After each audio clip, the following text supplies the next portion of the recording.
tank delamination. If you pull your fuel filter down, doing a normal routine fuel filter change, and you see this on your fuel filter, you got problems. 1999 to 2016 cab and chassis trucks, F350, 450, 550, and the cutaways, they have a fuel tank called an after axle tank. Don't know why, but these tanks have a coating on the inside of them that becomes unstable, starts breaking down, makes it into the fuel system. This can wreak havoc on your truck. This can destroy injectors, injection pumps, and countless other things. So today, we're going to solve this problem by installing a Titan fuel tank. The good folks at Titan have sent us a 40-gallon after axle tank for this truck. This is for the 11 to 16 cab and chassis, part number 8020011. Titan tanks have a lifetime warranty on them. This is a 40-gallon tank. This is a drop-in installation. Don't have to change anything, just roll our sending unit over and install it and go. We're going to show you how we're going to clean these lines out and clean everything up as best we possibly can to get this truck back up and running. Again, this truck just came in for service. We happened to catch it, so thought it'd make for a good video for you guys. So that's what we're going to get started with. First thing today is what we have to do with the Titan tank is we actually have to fill it with water or fuel if you want to. Make sure before you ever install the tank in the truck, you want to make sure that the tank doesn't have any leaks. Now, very low probability that's going to happen, but you don't want to install the tank and have a problem. You want to make sure that you get all of those problems taken care of while the tank's on the ground, not while it's installed on the truck. So that's what we did, filled it full of fuel, checked everything for leaks. We're good to go, so we know we're solid. So now what we're going to do is we're going to go ahead and get started with the removal process of the after axle tank on this cab and chassis. First step in removing your after axle tank is you're going to have something to support the tank on. Now, whether you use a jack or a transmission jack or whatnot, you want to make sure that you don't puncture the tank or anything of that nature, and you want to try to let it down slowly so you'll be able to get access to your lines and whatnot. So first thing that you're going to want to do while the tank is still up in the truck at its normal height, we were able to unhook the filler neck. So you want to unhook the filler neck. I took it loose on this outside. I think that it'll come past this when it's going down. And then the vent will come off as well. It will require to be removed as well, so just pop it off. So once we get the vent off, we're going to go ahead and take all 4 bolts out, and I'm going to get some help, and I'm going to go ahead and just let it down easily. Then we want to remove our fuel lines and disconnect our sending unit. Now we're going to remove the 4 15 metric bolts that are at all 4 corners of the tank.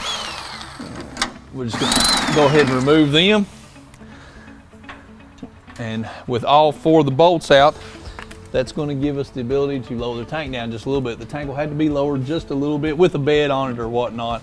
Brand new trucks, of course, you don't have to worry about that if you want to put one of these tanks on, which we would suggest before you ever run into the problem.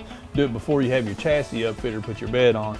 That way you've got access to everything very easily. So we've got the vent hose, the filler hose unhooked, all 4 bolts out. So we're just going to let the tank down just a little bit.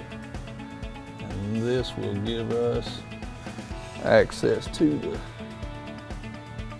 the lines on the back. So now with this truck, we were able to lower this tank down about 8 inches, and that gives us enough access to get on top of this tank and to show you how the lines need to get disconnected. Now, all these trucks are going to be different. The cab and chassis are going to have different configurations, different beds on them, but we got really lucky with this truck, and we were able to lower the tank down about 1 foot, and this gave us access to get to everything to be able to show you how to disconnect it. Now, the cab and chassis trucks are not known to be trailer queens. They're going to be dirty, they're going to be muddy, they're going to be nasty. Everything on them is going to be tight. So you will have to take your time. Don't break anything, don't get frustrated. Just take your time. Electrical connector on this, just like most regular connectors that you've dealt with here before. It's got a little green safety, or a little red safety locking tab on the top of it. You've got to slide the locking tab out to get the fuel level sender disconnected like that. Hopefully that let our electrical connector come off, and it does. The new style Ford fuel lines, and before you push the disconnect in, you've got to go around the sides of it and pull the trip out. They are yellow and blue. I'm going to remember that blue is positioned towards the rear of the tank. So there's my fuel line out. You will get a little bit of residual fuel, not a ton, but a little. Same thing on this side. I've got to pull the trip back.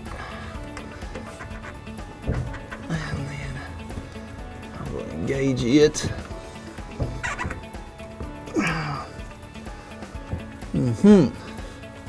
So of course there's always one problem child in the group. Let me bring the tank up just a little bit more.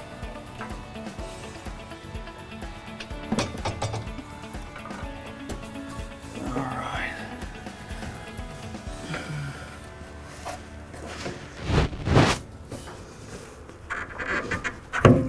There we go. Now, so that's got my lines, both my lines down, my electrical connectors, my filler, my vent, all four of my bolts. Tank's ready to come down.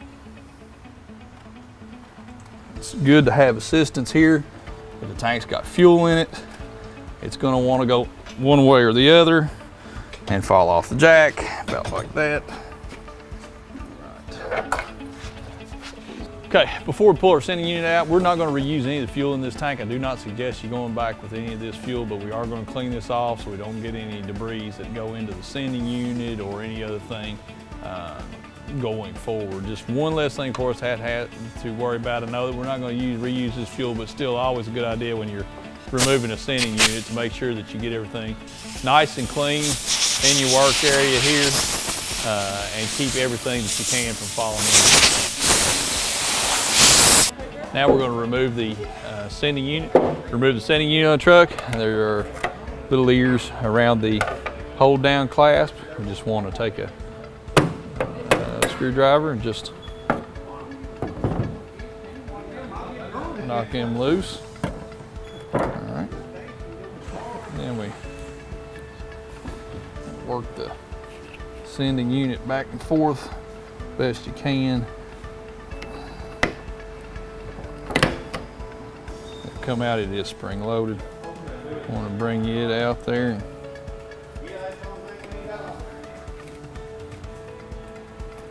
Sending it up. When you get to this level right here, you want to go ahead and dump the fuel out of the basket as best you can. Be aware of where the float arm is. My float arm is, don't want anything out of the old tank in there. So there's our sending unit removed.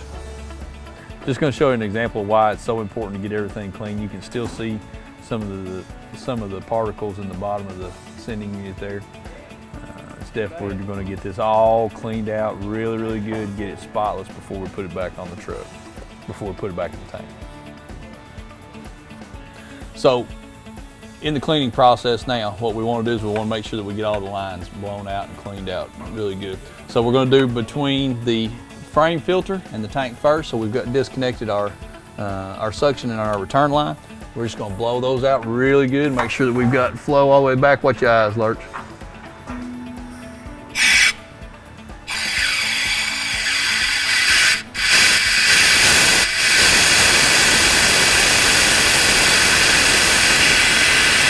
Okay, then we want to make sure that we do the return side as well.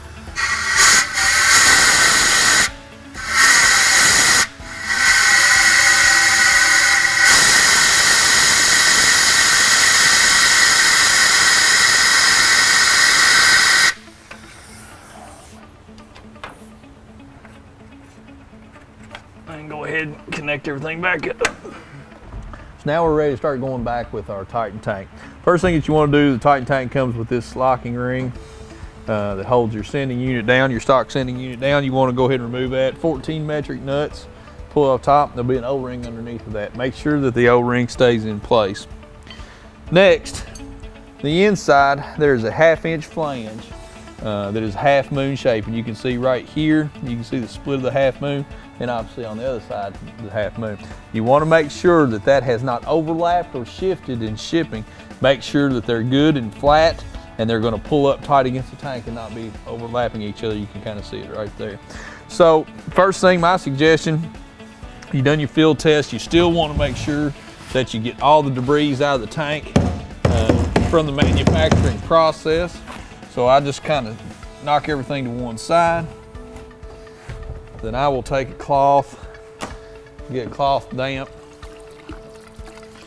with fuel, and I will actually wipe out the inside of the tank, and that will help me to get any of the molding debris.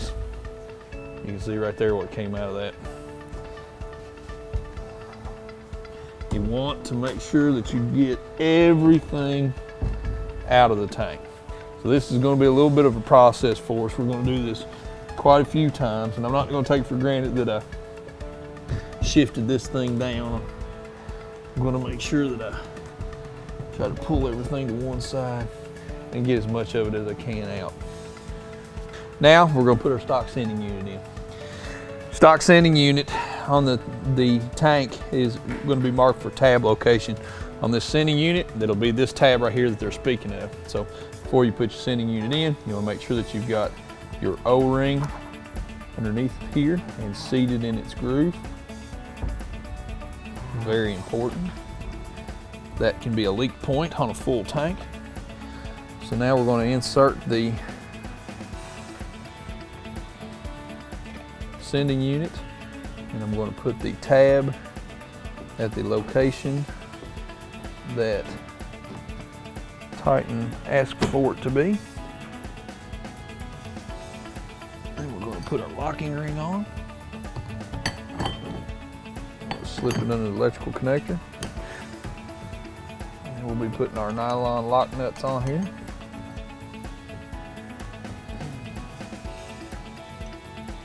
All right, now I'm going to put all the lock nuts on, and we're going to torque these down in a crisscross pattern, torquing them to 20 foot-pounds. And Titan, make sure that they put a note on the tank to remind you such, and they also tell you to recheck the torque after 15 minutes. So that's what we're going to do. We're going to tighten this down to 20 foot-pounds, going in a crisscross pattern, and then we're going to recheck after 15 minutes. When you work with a torque ratchet around this sending unit, you want to make sure not to start to get bored or whatnot and forget what you're doing here. Swing a ratchet, knock the end of the fuel lines off. I'm just drawing this down before I start. Get it closer to the surface here before I start watching my pattern. All right. Start crisscrossing. I know I'm just about seated here. So I know I've got it seated, so I'm going to go ahead and start clicking off torques.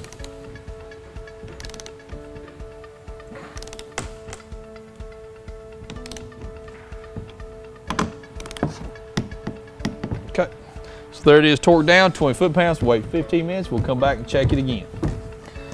Now we're ready to disassemble the saddle and put the Titan tank in this. So 18 metric, we just want to go ahead and unbolt this.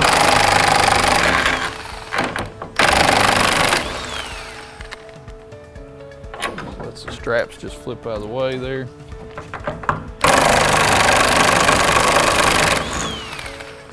Okay. You're going to want to remove your stock tank from the saddle. The saddle is just got a strap over it, 18 metric. Remove the bolts, and the straps come off. Now we're just going to remove the stock tank out from this. You'll have to wedge it out from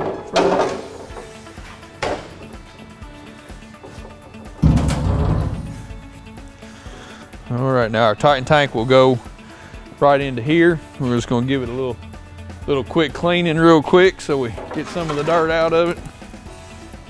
So now you want to go ahead and put your Titan tank back in your saddle. You want the curvature of the tank on the bottom. You'll see it can only go one way. So we're going to sit it over in there now, or we're not. There we go. Then we'll just put our straps back on and tighten them down. Going back up now with the tank, we're going to go ahead and put our clamps on our filler neck stuff. We're going to try to fight that once we get it up in here. We're going to get the filler neck side done on the actual neck side. And then we'll just go back up with the tank.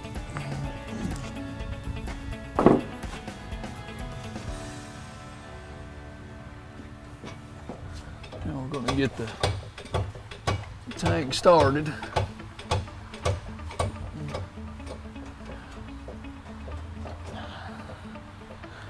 Then we're going to go in and see if our lines will reach. So we're going to go ahead and hook our electrical connector. That's what we get to first.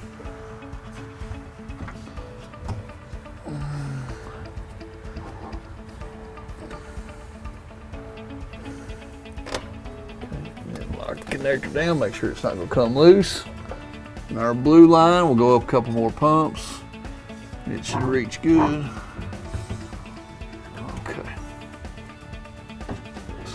It needs to come this way and down. Alright. Lock that.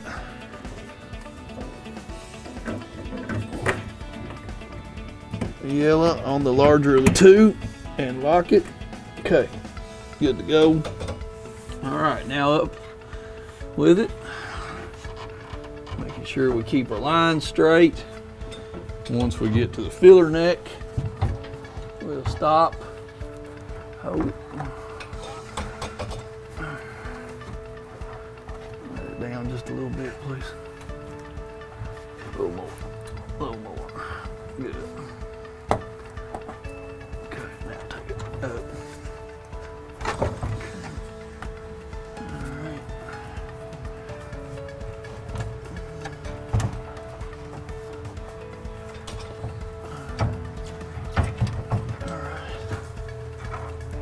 Good right there. Okay, so while we've got it in this position right here, while we're down, we've got all of our lines, we've got our filler neck on, we've got our vent hose on. I'm going to go ahead and tighten these clamps down. That will leave the clamps at the actual filler, the neck side itself, loose. So we've still got some slack in it. Now we've got all of our clamps on, tightened up, fuel lines on, electricals on. Now we just want to make sure that we've got everything fitting correctly and that all of our holes are lined up. None of our lines are in a pinch or anything of that nature. Everything is tight. All right. Okay. So now we're going to put our 4 15 metric bolts back in, our mounting bolts.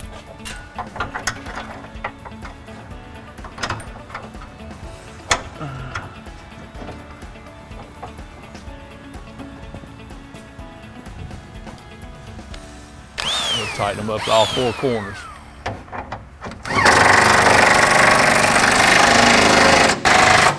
All right, you want to go back through this and check your hand torque. Make sure everything are really good and tight. Tank's in, lines are clean, or the lines from the tank to the primary filter is clean. We're not done yet. We've still got to clean the lines and change the filter from the primary filter to the secondary filter on the engine. So that's what we're going to do now. We're going to go ahead. We've already cleaned this cartridge out real good, make sure that we had all the particles out of that. We've already got a new fuel filter here. So we're going to change this out real quick. We're going to change the rail side, and then we're going to take the lines off from the engine side, blow them out, and change the engine filter too. Okay.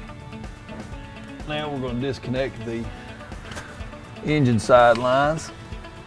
And we're going to get the return side and the pressure side down. we're going to disconnect them because we're going to blow from the lines from the engine side back down. Okay.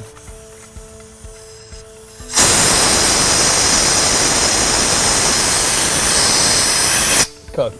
Engine side, we're just blowing out the lines, making sure that we've got everything clean there. I disconnected it from the return side, which is your blue. Supply side is the yellow.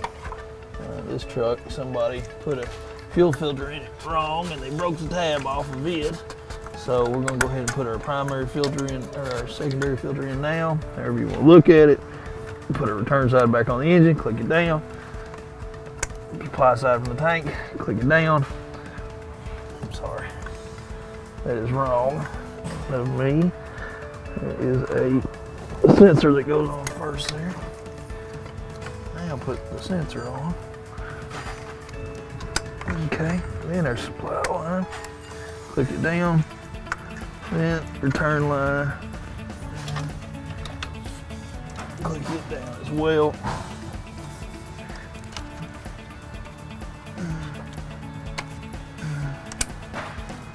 All right, and that finishes up our filter change, our line cleaning, everything.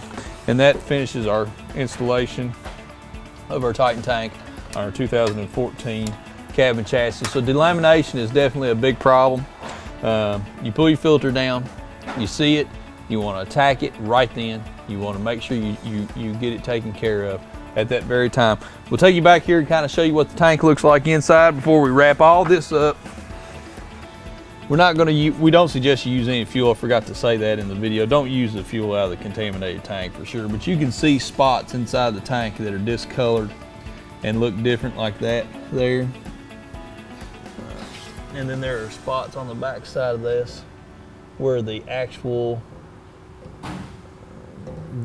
coating of the tank is coming off, but this is actually what comes off, this coating on the tank. So that's the delamination. And that is what we have fixed with this problem. So definitely Titan makes the best product on the market for this. We've got them on our website. If you need anything from us or have any questions on this installation or questions about anything going on with your truck, please give us a call. Thank you.